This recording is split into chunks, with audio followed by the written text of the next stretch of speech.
नमस्कार दोस्तों। पिछले वीडियो तक हमने इस जो पहली प्रश्नावली है वास्तविक संख्या, इसके जो बेसिक कंसेप्ट थे वो क्लियर कर लिए थे और इस वीडियो में हम शुरू करने जा रहे हैं इस प्रश्नावली के एग्जाम्पल।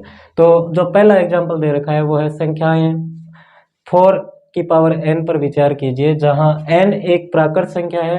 जांच कीजिए कि क्या n का कोई ऐसा मान है जिसके लिए 4 की पावर n अंक शून्य पर समाप्त होता है। तो किसी भी संख्या का पावर n तब शून्य पर तभी और केवल तभी समाप्त हो सकता है जब उसकी घात 2 × 5 की पावर n के रूप में हो। यानी किसी भी संख्या की घात शून्य पर तभी और केवल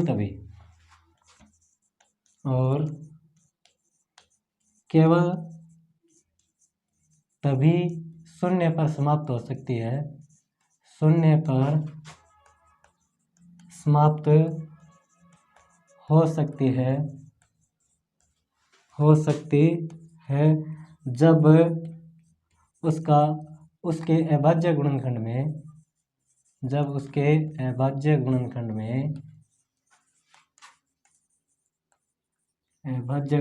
में 2 की पावर n × 5 की पावर n, या फिर इसको हम ऐसे भी लिख सकते हैं 2 × 5 इज पावर n, यानी 2 × 5 की पावर n का रूप हो।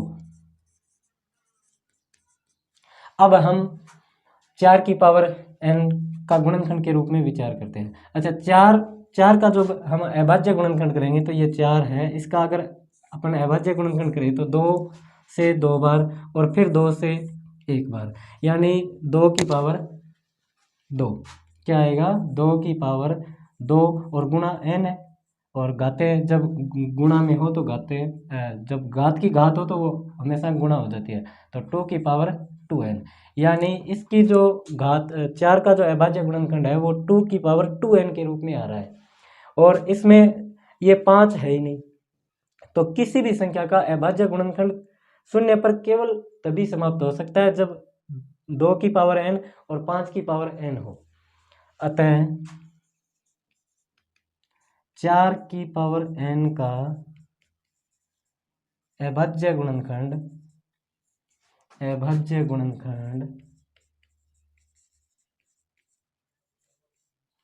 2 की पावर 2n है, जो कि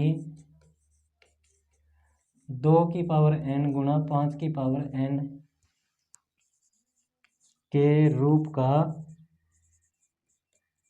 नहीं है। अतः 4 की पावर n कभी भी अंक शून्य पर समाप्त नहीं हो सकता।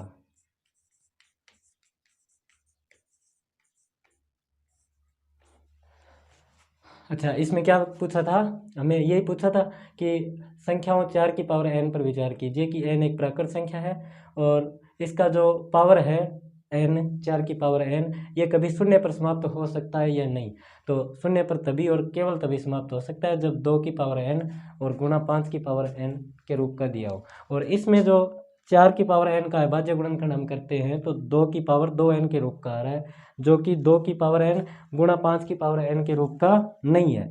अतः ये कभी भी शून्य पर समाप्त नहीं हो सकता। और जो इस तरह के सिद्ध करने होते हैं सवाल, इसके लास्ट में लिख देते हैं इति सिद्धम।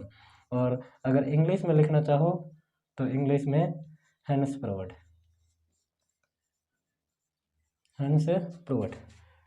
एग्जाम्पल नंबर 2 क्या दे रखा है, एग्जाम्पल नंबर 2 दे रखा है संख्याओं 6 और 20 का अभाज्य गुणनखंड विधि से HCF और LCM ज्ञात कीजिए।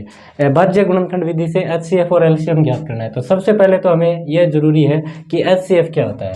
तो HCF यानी हाईएस्ट कॉमन और फैक्टर, हाईएस्ट कॉमन फैक्टर। हम इसको हिंदी में कहें तो महत्तम समापवर्तक, यानी महत्तम यानी सबसे बड़ा और समापवर्तक यानी भाजक, बड़े से बड़ा भाजक ज्ञात करना होता है। और एलसीएम, एलसीएम यानी लोवेस्ट कॉमन मल्टीपल। लोवेस्ट होता है लघुत्तम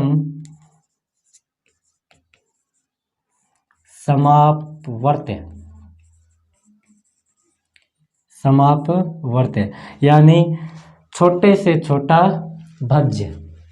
इसमें छोटे से छोटा भाज्य ज्ञात करना होता है और एचसीएफ में बड़े से बड़ा भाजक ज्ञात करना होता है। तो कैसे ज्ञात करेंगे देखो, और अभाज्य गुणनखंड विधि से दे रखा है। तो पहले 6 का अभाज्य गुणनखंड 2 से 3 बार और 3 से 1 बार। अच्छा, इसको हम कैसे लिख सकते हैं? 6 को ऐसे लिख सकते हैं 2 गुणा 3, और इसकी घाते में 1 भी लिख सकता हूँ। सीधा 2 गुणा 3 लिखो या 2 की पावर 1 और 3 की पावर 1 कैसे भी लिख सकते हैं। और इसी प्रकार अगर 20 का अभाज्य गुणनखंड करें तो 2 से 10 बार और फिर 2 से 5 बार और फिर 5 से 1 बार। अच्छा, 20 को कैसे लिख सकते हैं? तो 20 को हम लिख सकते हैं 2 की पावर 2 और गुणा 5 की पावर 1। अच्छा, पहले हमें ज्ञात करना है एचसीएफ यानी हाईएस्ट कॉमन फैक्टर ज्ञात करना है। तो जब हम एचसीएफ ज्ञात करते हैं तो एचसीएफ ज्ञात करते समय दोनों संख्याओं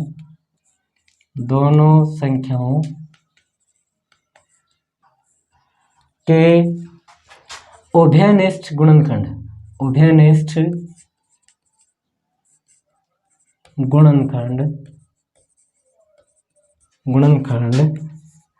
की लघुत्तम यानी छोटी से छोटी घात लेनी है। उभयनिष्ठ गुणनखंड देखो इसमें क्या है, उभयनिष्ठ गुणनखंड इसमें 2 है और इसमें भी 2 है, ये उभयनिष्ठ है। बाकी इसमें 3 है, इसमें नहीं है, इसमें 5 है, वो इसमें नहीं है। तो उभयनिष्ठ गुणनखंड इसमें क्या है? तो एचसीएफ कैसे ज्ञात करेंगे? एचसीएफ के लिए उभयनिष्ठ गुणनखंड क्या है? 2। अच्छा, 2 की पावर सबसे छोटी कौन सी है? तो 2 की पावर 1 है और 2 की पावर 2 है, तो छोटी क्या है? 2 की पावर 1, या हम इसे 2 भी कह सकते हैं। तो इसका एचसीएफ तो आ गया 2।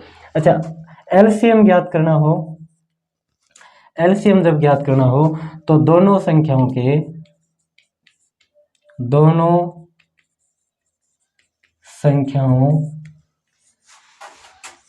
उभयनिष्ठ गुणनखंड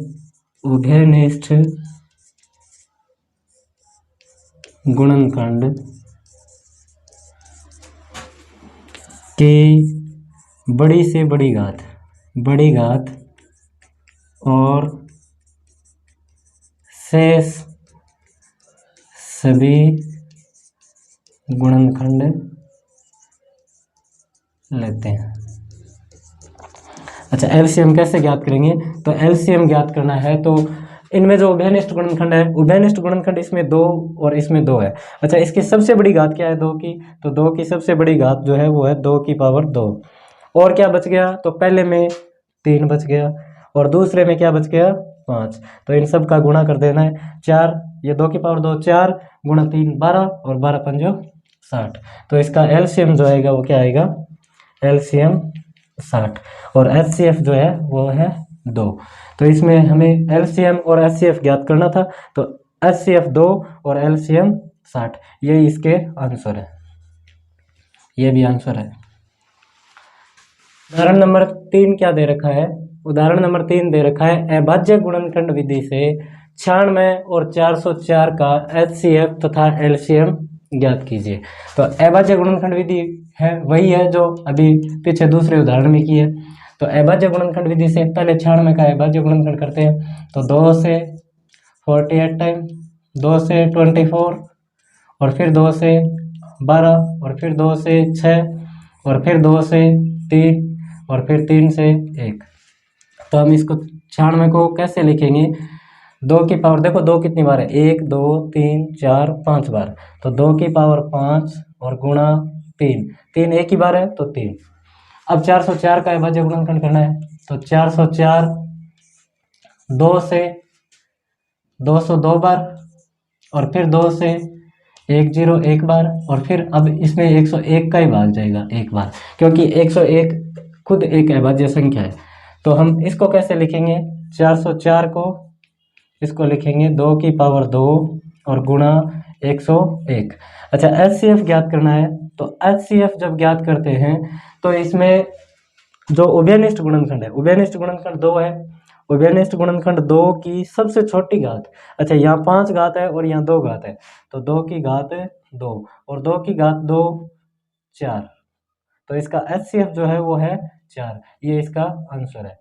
और LCM जब ज्ञात करना हो ना, तो एक सूत्र होता है HCF गुणा LCM बराबर N1 इंटू N2, यानी HCF और LCM का गुणा जो होता है वो दोनों संख्याओं के गुणा के बराबर होता है। तो इस विधि से भी ज्ञात कर सकते हैं, क्योंकि यहाँ अपने पास HCF ज्ञात कर चुके 4, LCM ज्ञात करना है, और N1 पहली संख्या 96 और N2 दूसरी संख्या 404। तो कैसे ज्ञात करेंगे, देखो LCM ज्ञात करना है, तो LCM जब ज्ञात करेंगे तो HCF यहाँ गुणा में है, उधर भाग में चला जाएगा, तो N1 इंटू N2 और बट्टे HCF, तो N1 क्या है 96 इंटू N2 क्या है 404, और फिर HCF क्या ज्ञात किया है अपने 4, तो 4 से जब इसको काटेंगे ना तो ये 101 टाइम कटेगा, ठीक है। अच्छा, 96 को जब 101 से गुणा करेंगे तो ये आएगा 96, यानी 96 2 बार, तो ये इसका आंसर है। LCM क्या आ जाएगा, LCM 9696, ये आंसर है। तो HCF आ गया इसका 4 और LCM जो है वो इसका 96 यानी 9696, ये इसका आंसर है। अच्छा, चौथा एग्जाम्पल क्या दिया है, चौथा एग्जाम्पल दिया है 6, 72, 120 का अभाज्य गुणनखंड विधि से HCF और LCM ज्ञात करना है। उसमें 2 संख्या थी, अब 3 संख्याएं आ चुकी है, तो 3 संख्याएं जहाँ आती है वो वहाँ पे LCM गुणा HCF बराबर N1 गुणा N2, ये वाला सूत्र काम नहीं करता, तो इसमें तो अपने को दोनों ज्ञात ही करने पड़ेंगे, वो वाला सूत्र नहीं लगा सकते। तो 6 का अभाज्य गुणनखंड करते हैं, तो 6 को 2 से 3 बार और फिर 3 से 1 बार, तो 6 को लिखेंगे 2 की पावर 1 गुणा 3 की पावर 1, और 72 है, इसका अभाज्य गुणनखंड करेंगे तो 2 से 36 बार और फिर 2 से 18 बार, फिर 2 से 9 बार, फिर 3 से 3 बार और फिर 3 से 1 बार, तो 72 को हम लिखेंगे, देखो 2 कितनी बार है 1 2 3 बार, तो 2 की पावर 2 गुणा 3 कितनी बार है 1 2, तो 3 की पावर 2, और 120 का अभाज्य गुणनखंड करना है, तो 120 2 से 60 बार और फिर 2 से 30 बार, फिर 2 से 15 बार, फिर 3 से 5 बार और फिर 5 से 1 बार, तो 120 को लिखेंगे 2 देखो कितनी बार है 1 2 3 बार, तो 2 की पावर 3 गुणा 3 एक बार है और 5 भी एक बार है, तो ऐसे लिख देंगे। तो HCF इसका ज्ञात करेंगे, तो HCF ज्ञात करते वक्त ये देखना होता है कि इसमें जो उभयनिष्ठ गुणनखंड है, उभयनिष्ठ गुणनखंड इसमें 2 आ रहा है, 3 भी आ रहा है, इसमें उभयनिष्ठ गुणनखंड 2 आ रहा है और 3 भी आ रहा है, लेकिन 5 इस एक में ही है, बाकी ऊपर वाला दोनों में नहीं है, तो 2 उभयनिष्ठ गुणनखंड आ रहा है। और देखते हैं 2 की सबसे छोटी घात क्या है, सबसे छोटी घात यहाँ 3 है, यहाँ 2 है, यहाँ 1 है, तो सबसे छोटी घात क्या है 2 की घात 1। अच्छा, 3 यहाँ एक बार है, घात 1 है, और यहाँ घात 2 है और यहाँ भी घात 1 है, तो छोटी घात क्या है 1, और 5 उभयनिष्ठ है ही नहीं, तो 2 गुणा 3, इसका HCF जो है वो आएगा 6, HCF कितना आएगा 6। LCM ज्ञात करेंगे, तो LCM ज्ञात करते वक्त जो उभयनिष्ठ गुणनखंड है उसकी सबसे बड़ी घात लेते हैं, तो उभयनिष्ठ गुणनखंड 2 है और इसकी सबसे बड़ी घात जो है वो 2 की घात 3, तो 2 की घात 3 गुणा यहाँ पे 3 है और 3 की जो सबसे बड़ी घात है वो है 3 की घात 2 और गुणा 5 शेष रह गया, तो ये 5 भी साथ में आ जाएगा। अच्छा, 2 की घात 3 क्या होता है 8, 2 गुणा 2 गुणा 2 8। अच्छा, 3 की घात 2, 3 गुणा 3 9 और 5 शेष है। अच्छा 9 इंटू 8 को गुणा करेंगे तो 9 अंठा 72 और गुणा 5, 72 को जब 5 से गुणा करेंगे तो 72 का आधा कर देंगे और एक जीरो लगा देंगे, 360, यानी 72 को 5 से गुणा करेंगे तो 360, यही इसका आंसर है। एलसीएम, एलसीएम क्या आएगा 360 और एचसीएफ जो है वो आएगा 6, ये भी इसका क्या है आंसर है। तो इस प्रश्नावली के उदाहरण कंप्लीट हुए और नेक्स्ट वीडियो में हम देखेंगे इस प्रश्नावली के जो 1.1 के जितने भी सवाल हैं वो सवाल अगले वाले वीडियो में देखेंगे। धन्यवाद।